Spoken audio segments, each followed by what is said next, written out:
구독, 좋아요, 알람 설정, 댓글 부탁드리겠습니다. 네, 여러분 안녕하십니까. 안녕마이카 김종 사장입니다. 여기 도이치 오토월드에서 촬영을 하고 있고요.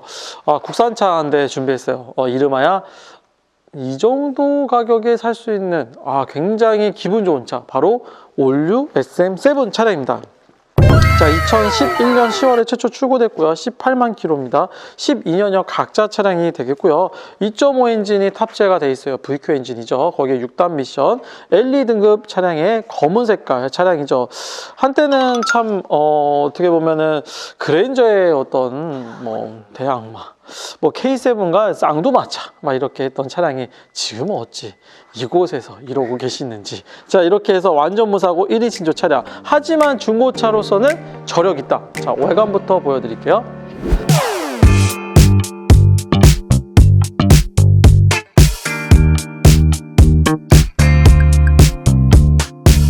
SM7 같은 경우에는 요거 제가 이거 좀 기사 보다 깜짝 놀랐는데, 이거 개발 비용이 무려 4천억이었답니다. 보통 차를 하나 개발하는 데 있어서 굉장히 많은 비용이 들어가죠. 굉장히 많은 비용이 들어가는데 4천억을 우리 넷플릭스에서 오징어 게임을 얼마에 찍었더라? 몇백억에 찍었던 것 같은데, 4천억이면은 거의 반지 회장 수준이거든요. 그리고 조금만 더 듣면 조 단위가 이제 아바타 수준 아닙니까? 물론 그럴 수 있지. R&D 기반의 기술이 굉장히 디자인, 월급, 디자이너 월급, 그 다음에 여러 가지 엔진 미션 되게 많이 들어가니까. 근데 생각을 해보면, 제가 가만히 생각을 해봤거든요. 이거 엔진도 기존에 했던 닛산의 그 엔진이고, 미션도 아마 그냥 그렇게 썼던 거. 도대체 어디에 4천억을 썼지? 그 생각을 좀, 디자인에 4천억을 썼나? 그렇게 해서 디자이너를 한번 검색을 제가 한번 해봤어요. 찌찌찌 해봤더니, 디자이너가 이분 처음에 스페인 디자이너라고 하더라고요. 스페인 디자이너. 이게 스페인 출신의 안레한드로 메소네로 로마노스가 맡았다고 합니다. 뭐냐? 듣보자. 기아 자동차의 우리 K5 이 형님, 피터 슈라이더 형님, 그 다음에 저기 어디냐, 이제 제규어, 굉장히 유명한 이안 그분 있잖아요. 하여튼 유명한 디자이너 있잖아요. 근데 이게 역시 차는 유럽 사람들이 만들면 안 돼. 차 디자인은 한국 사람이 진짜 잘합니다. 정말 저는 진짜 너무너무 잘하는 것 같아요. 요즘 나온 현대기아 차 보세요.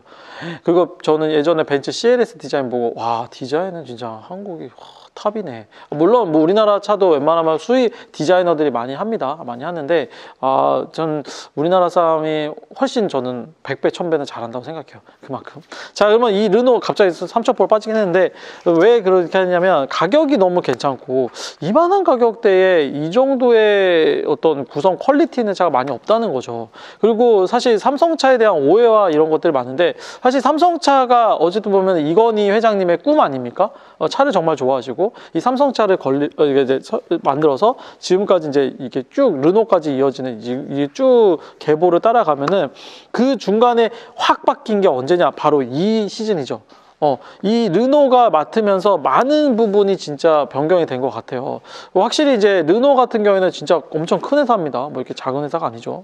현대기아와 거의 맞먹는 정말 글로벌 회사이기 때문에, 그 회사에서 이제 어떻게 보면 처음에 내놓는 바로 그런 차가 바로 이 차가 아니었을까 생각해요. 말 그대로 이름부터 나오잖아요. 올류. 이렇게 전체를 바꿨다. 그 전에 이제 1세대 2004년도에 출시됐던 SM7 같은 경우에 SM5랑 별로 다를 게 없었단 말이에요. 그러면서 부분 변경인 페이스리프가 된 뉴아트를 내놓으면서 모양만 좀 바뀌었지 그냥 바뀐 게 없었어요. 실내 내구성도 똑같고. 그러니까 SM5와 SM7의 경계점을 거의 없었단 말이에요. 재질도 비슷하고 안에도 똑같고, 진짜 겉으로 봐서 이게 이건가, 뒤에 이니셜만 없으면 똑같은 차. 그러니까 앞에 이제 주둥아리만 큰 이런 거였단 말이에요. 근데 확실히 올류에 넘어오면서 많은 부분은 개선이 됐죠. 그렇죠? 자, 그럼 외관에서는 느껴지는 전면부 라디에이터 그릴이 아쉬운 점이 좀 있었어요. 이 부분이 사실 되게 멋있거든요. 이거하고 뒤쪽에 좀 이따 설명드리겠지만, 뒤쪽에 크롬 라인이 좀 이렇게 돼 있고, 원래는 일자 테일램프로 쭉 이어져 있는데, 그렇게만 나왔었어도, 이 앞에 그릴이 조금 더 공격적이었어도, 저는 조금 더 지금의 양상에서 그랜저에까지는 아니더라도 K7 정도는 좀 밟고 가지 않았을까? 이런 이제 그때 당시에 아유 지금은 이미 뭐 이미 단종됐으니까 이제 말해도 되잖아. 상관없잖아 이제 K7도 이제 단종됐으니까. 그런데 어쨌든 저는 그런 부분에서 디자인 부분은 되게 좀 되게 우습게 좀 우습게가 아니라 뭐라 그러죠? 좀 놀랍게 좀 이렇게 잘 된 것 같습니다. 자 그럼 휠 같은 것도 한번 볼게요. 휠은 이제 기본 알루미늄 휠이 들어가 있고요. 한국 타이어에 타이어는 한 70% 정도 남아 있다고 보시면 좋을 것 같고요.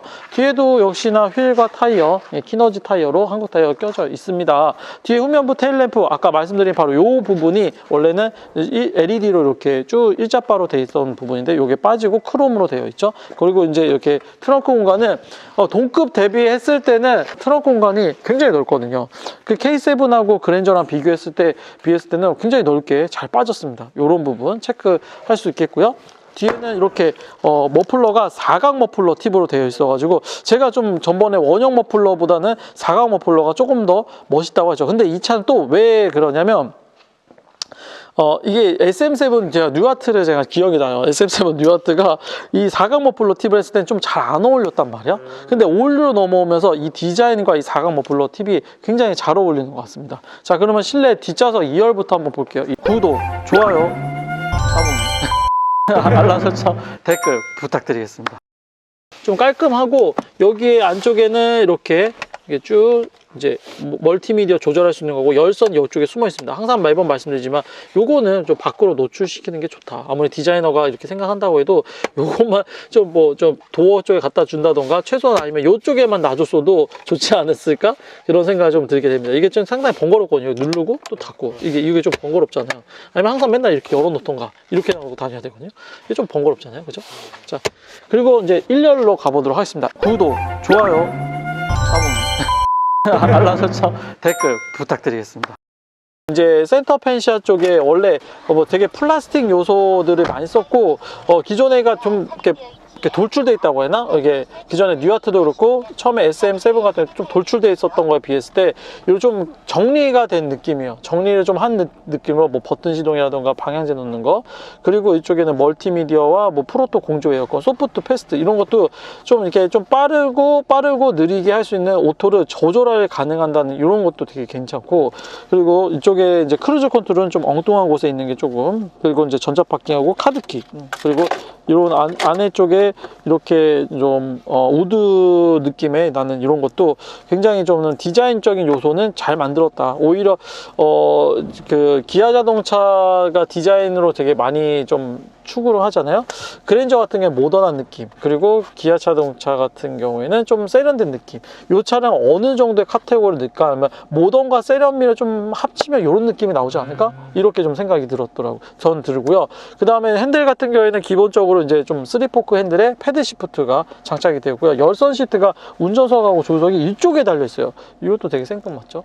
여기 약간 이런 데다 그냥 넣어줬으면 참 좋았을 텐데, 그죠? 이런 좀 부분이 조금 아쉬웠던 게 아니었을까, 이렇게. 그리고 이제 가운데 쪽에는 여기 이제 여기 딱 창이 되어 있고, 원래 이쪽에 이제 내비게이션이나 이런 게 들어가 있을 텐데, 보통은 이제 좀 옛날 내비게이션 같은 게 지금 삼성 정품 내비게이션 이런 건 좀 쓰기가 어려워서 오히려 저는 없는 게 조금 더 깔끔해 보이긴 하네요. 블랙박스 되어 있고요. 하이패스, ECN 하이패스 룸밀러가 되어 있습니다. 라이트는 오토 라이트하고 오토 와이퍼가 장착이 되어 있고요. 전동 시트 들어가 있어요. 구성 자체가 옵션이나 이런 게 너무 괜찮아서 제가 SM7 18만 킬로 주행했습니다. SM7 같은 경우에는 저희가 갖고 와서 저희가 판매하면서 거의 다 그냥 다 판매 끝났던 것 같아요. 거의. 보통, 그리고 이 가격이 말이 안 되는 게, 보통 저희가 SM7 가격대 갖고 오는 게 500만 원 정도 때 갖고 온단 말이에요. 그러니까 실제로 이게 지금 한 100만 원 정도 지금 낮은 가격대 지금 나와 있단 말이에요.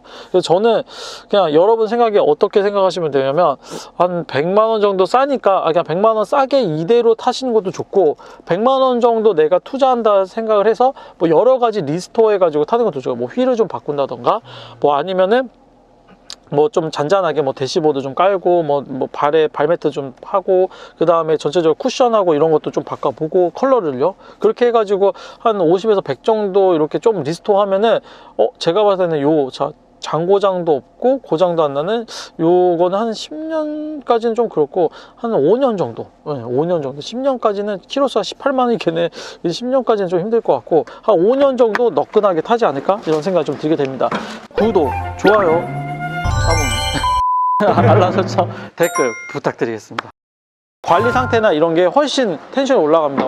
이게 신차는 아니잖아요. 그래서 내가 조금 더 관심을 가지고 조금 더 이 차량에는 업그레이드 완전 뭐 갈아엎어가지고 뭐 성형을 해가지고 뭐 풀체인지 할 수는 없지만 이게 좀 소소한 요즘에 차량의 리스토어 제품들이 너무너무 다양하고 좋은 게 많기 때문에 그렇게 해가지고 딱 한 5년 정도 타시면 아주 장고장 없이 편안한 승차감과 거기에 주행에 대한 안정적인 드라이빙, 거기에다가 실내 풍부한 옵션까지 느껴볼 수 있는 차 바로 올류 SM7 차량이 되겠습니다. 이 차량 전국 어디든 탁송 가능하고요. 이 차량 관심 있는 분은 대표 전화로 연락 주시면 됩니다. 마지막으로 좋아요, 구독, 알람 설정, 댓글 많이 부탁드릴게요. 감사합니다.